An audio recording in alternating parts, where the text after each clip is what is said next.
Hey there! Today's problem is all about the text that scrolls by in the frame header when you start up a terminal window on macOS. You might have noticed familiar package names like pyenv and some basic posix packages, but you're not quite sure where it's all coming from. Now, let's talk about the solution to our little mystery.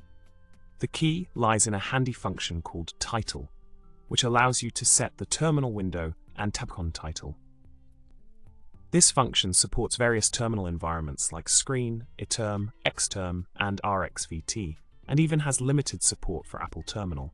It's a neat way to customize your terminal titles and make them work for you. Cool, right? In summary, we've uncovered the secrets behind the text that pops up in your terminal window header during startup.